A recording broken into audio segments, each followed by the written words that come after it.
Abhiir Bhalla is an active youth environmentalist in the field of environment conservation and protection for 8 years.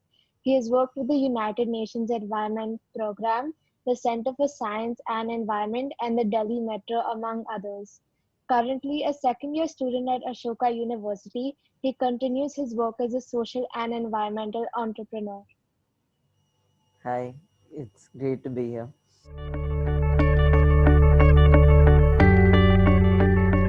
Okay, so we'll start with the first question. What So, does a day in your life look like as a social and environmental activist and entrepreneur? How do you help save the environment and wildlife? right, so I think obviously these days are an exception, but typically for me, the road to becoming an environmentalist has been driven by two things. I would say the first being the fact that, you have to have a genuine passion for the cause.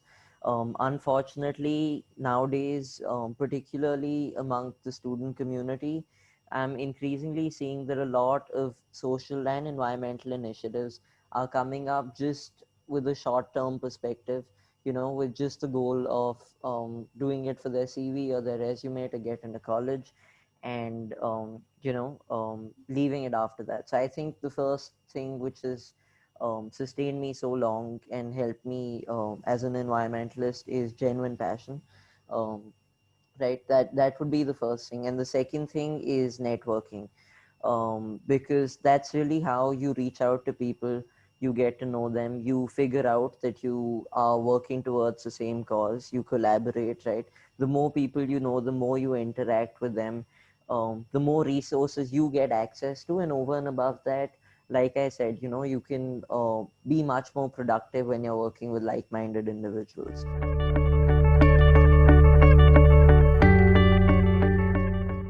What inspired you to become a youth activist? So it's there are two mini stories to this, right? So for me, I started in right at the beginning of class six, I would say, and what happened is that around that time is when the air pollution issue in Delhi had really started to, become a real big problem, and it's safe to say that it's pretty much deteriorated further and further after that, right? So that's the year when so there's this thing called a nebulizer, right, which you use when you have like bronchitis, which is, to put it simply, it's not that, but to put it simply, it's like a breathing kind of thing, like asthma, right? Something similar. So my doctor told me that I have seasonal bronchitis, which means sometimes I'd have to take the nebulizer. It's like a puff, right? So that is when I really was concerned, about why is this happening? Why does it happen only around these times of the year? So yeah, I mean, I guess my lungs are more vulnerable than some others, but still, um, so that's when I like researched air pollution and how it works, why does it happen, why around these times of the year, and that's what really inspired me to get going and get involved in all of this. Um, the second story is funny, and since we're talking also about wildlife, so initially till class 7 or 8, I was quite, this comes as a surprise to many, but I was really scared of dogs till class 7 or 8, and at that time we had this visit which was organized by our school environmental club to a place called Jeev Ashram in Delhi, which is basically a dog shelter, right? And in my naivety and just I don't know, stupidity, I thought that Jeev Ashram would be like a zoo, a small, like a zoo at home. People are keeping like ostriches and like horses and like not just, so I went thinking, oh, it's gonna be like a visit to like a mini zoo. And I went there, I got off the bus, and suddenly these dogs come from all sides, like a good 40, 50 of them, okay? Not exaggerating, they come from all sides. And we had 2 3 teachers supervising, obviously, and I jumped one step back onto the bus, so the teacher was there, and I actually broke her toenail or whatever. Like, that was a bad scene. So that happened, and it was really embarrassing because I went thinking, oh, we'll see peacocks and ostriches and like animals, but not only dogs. But yeah, good thing is, because of some of my friends, I was able to overcome my fear of dogs. And yeah, I mean that's really been a memorable story about how I got connected to animals and started to care for strays, of course, and more generally also that eventually in class 9 when I joined what's it called, um, Kids for Tigers, and when I worked with the WWF, these were things which would always this is where it started from. Next, so what do you think are the significant problems wildlife and like the environment currently faces? So I think, without doubt, we have to look at. I mean, this is a very cliched thing, and everyone says it. Climate change and global warming, right? But my concern is, to what extent do people truly understand it? Do they know that just what a week or 2 weeks ago we had a really really large glacier that just fell apart and melted into the ocean. This just happened within a day, right? Do people know that? Even if they know that, do they know what that means? Do they know what will happen if further such instances continue to happen, which, if we remain on the track that we are on, um, will continue to happen, unfortunately. So my concern is that global warming and climate change are words everyone now knows. It's whether they understand what it is and what its implications are, right? um, so I think these two things, and really making people understand that better, because right now, unfortunately, the human response in most countries is that you need an economy to sustain yourself, and even if it means sacrificing the environment at the cost of the economy, they're willing to do that because imminently and immediately the threat to them is um, the economy. But what they're not thinking is that, hey, even 20 years down the line, forget coronavirus, you won't be able to step out because you'll be wearing like gas purifying masks. Maybe that'll be only in India, but there'll be similar such drastic situations across the world. We're really reaching that tipping point. We're really pushing it now. We've been doing it for a very long time, but now we're just pushing our luck.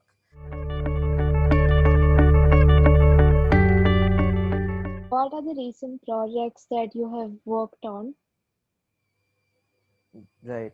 So I think for me, recent projects and my biggest project, which is the closest to my heart, is a collaboration that I started with the Delhi Metro. So what I did was, along with certain juniors and yeah, mostly juniors, but with the support of my school, what I did is that I reached out to the Delhi Metro independently. Typically, you would have heard of schools having organizational collaborations, where hey, they tell you that, hey, we've done this, if you want to take part, why don't you volunteer? This was an entirely student run initiative, in the sense that um, I reached out to the Delhi Metro. I told them that we want to work with you, and we want to collaborate and act as a sort of a host, in the sense that we want to bring other schools and other organizations on board as well. So what we did with the Delhi Metro is that, and by the way, the Delhi Metro is the world's first green metro anywhere in the world, right? Um, so obviously that was an added incentive. But what we did is three things. We had three verticals with the Delhi Metro under a campaign that we called Swachh Chetna. And what we did was plantation awareness and cleanliness drives. So plantation is self-explanatory. Awareness drives would happen in the form of wall paintings at metro stations, flash mobs at metro stations. If you've been to a Delhi metro station, you know the number of people that walk through there every minute. So we would do three flash mobs at peak hours, um, each day. We would fix days and do that, and I think that had a huge impact. We also planted a lot of trees, not just at and around metro stations, but also at so the metro has designated colonies for their employees, so even at those colonies, and plantation cleanliness and awareness. So yeah, I also reached out to NGOs, and we also reached out to government schools and NGO schools.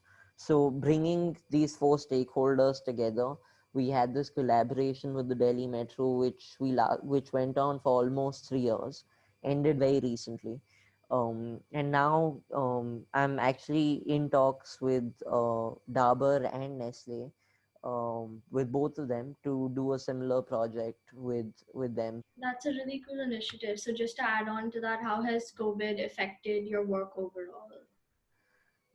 It's at least for my so I wouldn't say that environmentalism as a form of activism and as a form of working towards a cause has come to a stop. It has not. In many ways, I would say the cause has been taken up in a much larger way because of the fact that there are a lot of people who are now more who have more time sitting at home and are doing webinars, are posting videos, are having interviews such as this, not to place any less emphasis on the awareness end of things, but I'm someone who's always looked and judged my work from results and on the ground work, particularly with um, environmental projects.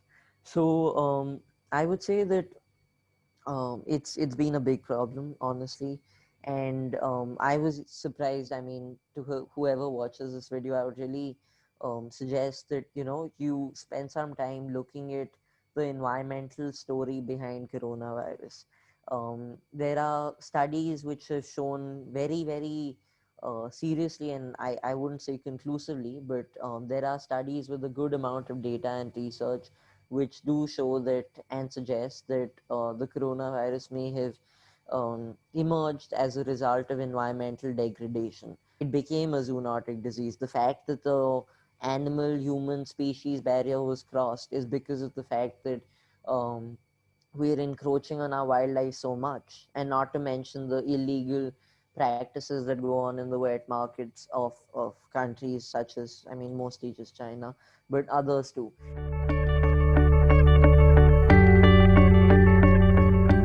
What advice would you give the youth of today to make the situation better in terms of campaigns, petitions, etc.?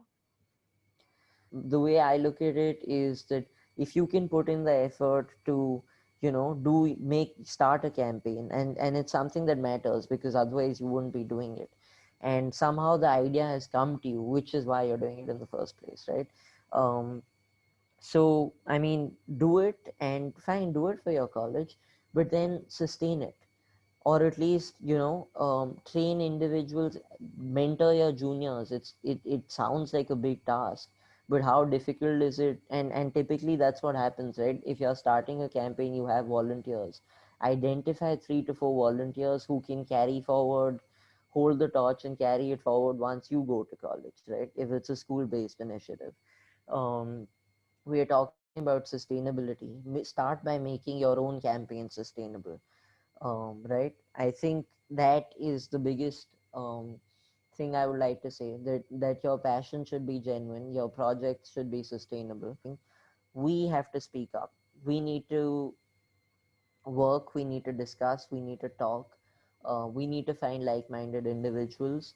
And we have, I mean, especially in the case of India, we have such a huge youth population. We have the right to vote.